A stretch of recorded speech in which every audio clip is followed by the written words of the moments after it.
तुकडेबंदी कायदा 1947 सालचा आहे.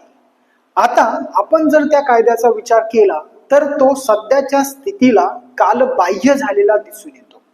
कारण तुकडेबंदी कायदा जरी असला तरी देखील जमिनीचे छोटे तुकडे पडणे हे काही थांबत नाही. म्हणजेच तुकडे पाडण्यास बंदी असून देखील तुकडे हे पडत आहेत ही वस्तुस्थिती आहे. कारण परिस्थिती जर बघितली तर त्यानुसार प्रत्येकाला एक असेल किंवा दोन असेल असे गुंठ्यांची गरज असतेच.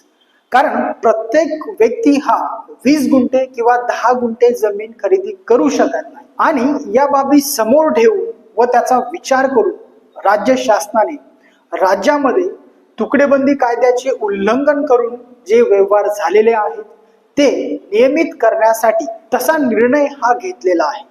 यामुळे ज्या लोकांनी 1 गुंठा असेल किंवा 2 गुंठे असतील हे खरेदी केलेले आहेत ते नियमित होतील व तसा फेरफार पडून सातबाऱ्यावर ते मालकासदरी येतील. या निर्णयामुळे ज्या व्यक्तींनी असा तुकडा खरेदी केलेला आहे त्या जमिनीवर ते बांधकाम करू शकतात व त्याच्यावर कर्ज देखील काढू शकतात. आता शासनाने हा जो निर्णय घेतलेला आहे तो कधीपर्यंतच्या व्यवहारासाठी घेतलेला आहे तर याच्यामध्ये 31 डिसेंबर 2023 पर्यंतचे हे जे काही राज्यामध्ये तुकडेबंदीचे कायदा जो आहे त्याचे उल्लंघन करून व्यवहार झालेले आहेत ते नियमित करता येतात. 15 ऑक्टोबर 2024 रोजी महाराष्ट्र शासनाने याबाबत एक अध्यादेश जारी केला होता. त्यानुसार 15 नोव्हेंबर 1965 ते 31 डिसेंबर 2023 पर्यंतचे जे काही व्यवहार झालेले आहेत आता असे व्यवहार हे